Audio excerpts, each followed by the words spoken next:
গত সরকারের 1 নম্বরের দোষ হচ্ছে ওরা আলেম ওলামার উপরে নির্বিচারে অত্যাচার করেছে। এরপরে আর কোনো দোষের দরকার নেই। যেই দেশে জেলখানার ভিতরে থাকার কথা চোর গুন্ডা বদমাইশ, ওই দেশের ভিতরে আলেম ওলামা দিয়ে জেলখানাগুলো ভরে ফেলেছে। আমরা কম করেছো? তোমরা এই দেশ থেকে ইমাম সাহেবের কথা তোমার পছন্দ হইছে না, ইমাম সাহেব কোরআন সুন্নাহ মতো কথা কইছে, দলের বিরুদ্ধে গেছে, বিশুদ্ধবারে বাইক ফোন গেছে, ইমাম সাহেবের চাকরি নেই। ইমাম সাহেবের 30 তারিখ বেতন পাই, 29 তারিখ ফোন গেছে, চাকরি নাই। একটা আহা কইছিল, সিলিন্ডার দেওয়ানোর লগে লগে শহীদ টক টক করে পানি পড়তে আছে, মনে করছে বেতনটা পাইলে বউয়ের একটা শাড়ি কিনা দিব, শাড়িটা ছিঁড়া গেছে গা, মনে করছে নিজে একটা লুঙ্গি কিনবো, সুইটা সেটার হাফ প্যান্ট কিনা দিব। আর এই জায়গার ভিতরে শুনছে যে চাকরি নাই। হুজুর একটা আহা কইছিল, হুজুরের চোখের পানি আর শুকায় না। হাত যখন বাড়াইছে আল্লাহর দরবারে, আল্লাহর নবী কয় লা হাজাবা বাইনাহু ওয়া বাইনাল্লাহ, তার মাঝে আল্লাহর মাঝে কোনো পর্দা নাই। ঠিক কিনা বলো? আলেম যখন চোখের পানি ছেড়ে দিয়েছে, এই চোখের পানি আর বিফলে যায় নাই। আল্লাহ কয় উদউনি আস্তাজিব লাকুম, ও বান্দা তুই আমারে ডাক দে, ডাক দিতে দেরি, কবুল হতে দেরি নাই। ঠিক কিনা কও? কারবারটাও হয়েছে তাই, কারবারটা তাই হয়েছে। যেই দেশে আলেম ওর উপরে নির্যাতন করা হয়, নিপীড়ন করা হয়, বেইজ্জতি করা হয়, এই দেশের ভিতরে আলেমের চোখের পানি আল্লাহ বরদাস্ত করেন না। তোমরা কম করেছো। অনেক মঞ্চ থেকে তোমরা বেইজ্জতি করে আলেমদেরকে নামিয়ে দিয়েছো। ঠিক কিনা বলো? তোমরা আলেমদের সামনে থেকে মাইক কেড়ে নিয়েছো। আমি বলেছি যেদিন গেছে একে ভাদস মতো লড়াই হবে, সমানে সমান। ঠিক কিনা বলো?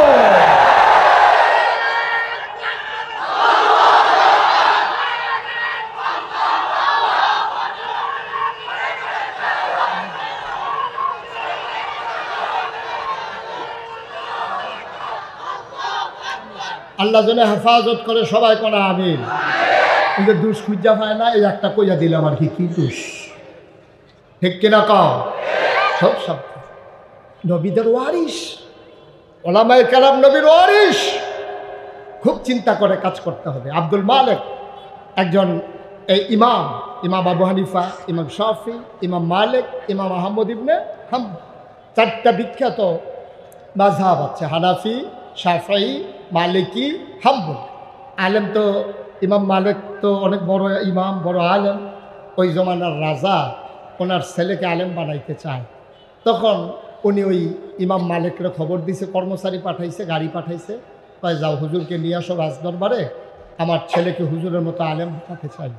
তখন হুজুর একটা চিঠি লেখছে বাদশার কাছে, বাদশাহ আপনি বোধহয় বুঝেন নাই, আলেম কারো দরজায় যায় না, আলেমের দরজায় মানুষ আসে। সুবহানাল্লাহ বলবেন না? আলেম কারো দরজায় যায় না, আলেমের দরজায় মানুষ আসে। শুধু আপনার ছেলেরে পড়ানোর জন্য আমারে লয়ে যাবেন গা। আপনি যদি আলেম বানাইতে চান তাহলে আপনার ছেলেকে আমার ঘরে পাঠাই দেন। সুবহানাল্লাহ বলবেন না? এটা হচ্ছে আলেম, এটা হচ্ছে আলেম। সাংঘাতিক জিনিস। আমিন কর, জোরে কর। যেই কথাটুকুন বলতেছিলাম, আমরা সবাই জান্নাতে যেতে চাই। কথা কোন? জান্নাতে যেতে চাই। তো যাইতে চান জান্নাতে, কাম করতে আসি সব জাহান্নামের, তো জান্নাতে যাবেন কেমনে?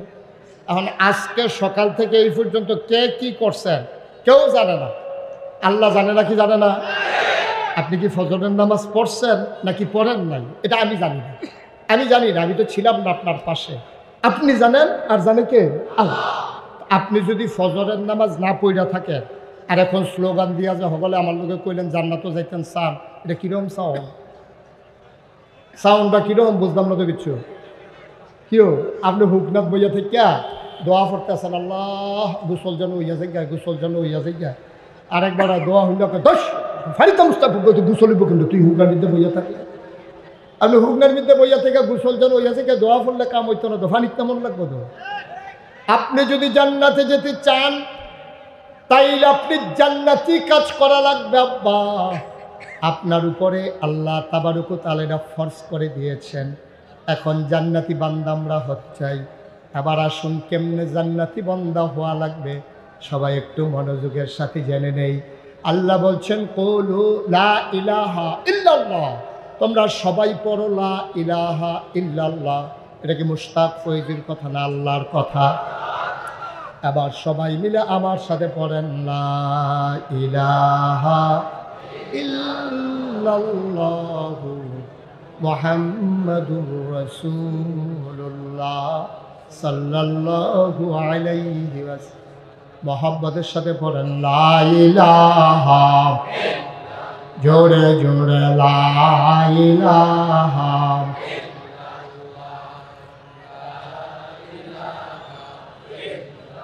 আরো জোরে লা ইলাহা, মধুর সুরে লা ইলাহা, মাশাআল্লাহ লা ইলাহা, আসমান জমিন গায়রুল্লাহ, পাহাড় পর্বত গায়রুল, আসমান জমিন গায়রুল্লাহ, পাহাড় পর্বত গায়রুল, শুদ্ধ তুমি মাবুদ এক আল্লাহ, লা ইলাহা, জোরে জোরে লা ইলাহা, আরো জোরে লা ইলাহা, মধুর সুরে লা ইলাহা, মাশাআল্লাহ লা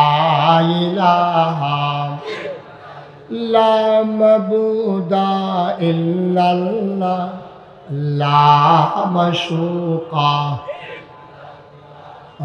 লা মওজুদা,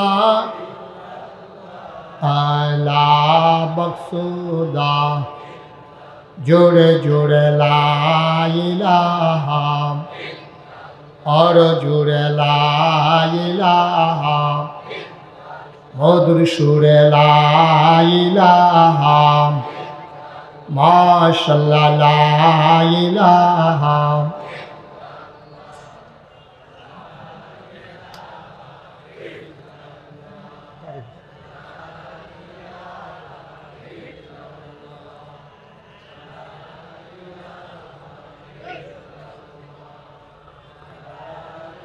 তারে জাতা দিয়া বল লা ইলাহা,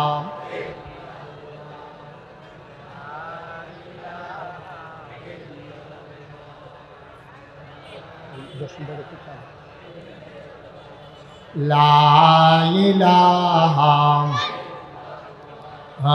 লা ইলাহা, গাওটা তো লা ইলাহা, লা ইলাহা, লা ইলাহা, লা, না আমার বাইতে বানাই, লা ইলাহা ইল্লাল্লাহু মুহাম্মাদুর রাসূলুল্লাহ সাল্লাল্লাহু আলাইহি ওয়াসাল্লাম। সবাই পড়েন আমিন, জোরে পড়েন আমিন। তাহলে সবাই আমরা জান্নাতে যেতে চাই না? মুসলমান, জান্নাতে যাওয়া একবারে কঠিন কাজ না আব্বা। এক নম্বরে তুমি কলমা পড়ে ইমানদার হয়ে গেলা, এটা হলো তোমার জন্য জান্নাতে যাওয়ার প্রথম রাস্তা। তুমি এক নাম্বার শর্ত পূরণ করে দিয়েছ।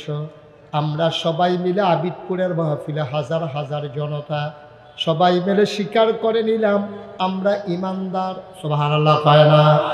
আল্লাহ আমরা কলমা পড়ে নিলাম, এবার আমরা কি করব আপনি বলে দেন।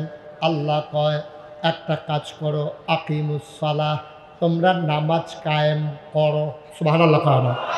তোমরা নামাজ কায়েম। এটা কি আমার কথা না আল্লাহর কথা? আচ্ছা, আমরা একটু আল্লাহর জিগাই। হ্যাঁ আল্লাহ, আচ্ছা মনে করেন আমরা নামাজ কায়েম করলাম, তো কি হইব? ফললে কি হইব, না ফললে কি হইব? মনে করেন ফললাম আর কি, তো কি হইব? আল্লাহ কয় ইন্নাস সালাতা তানহা আনিল ফাহশাই ওয়াল মুনকার। তুমি যদি নামাজ কায়েম করো, তুমি মনে রাখবা এই নামাজ তোমাকে মন্দ কাজ, খারাপ কাজ থেকে এই নামাজ তোমারে ফিরাই রাখবে। তুমি 5 ওয়াক্ত নামাজ জামাতের সাথে আদায় করো, নামাজ তোমারে ফিরাই রাখবে। এবার আসো, নামাজ কায়েম করা কারে কয়? তাফসিরে মারিফুল কোরআন আল্লামা শফি রহমাতুল্লাহ আলাই, পাকিস্তানের বিখ্যাত একজন মুফাসসির, উনি কয় নামাজ কায়েম করা মানে হইল দুইটা জিনিস।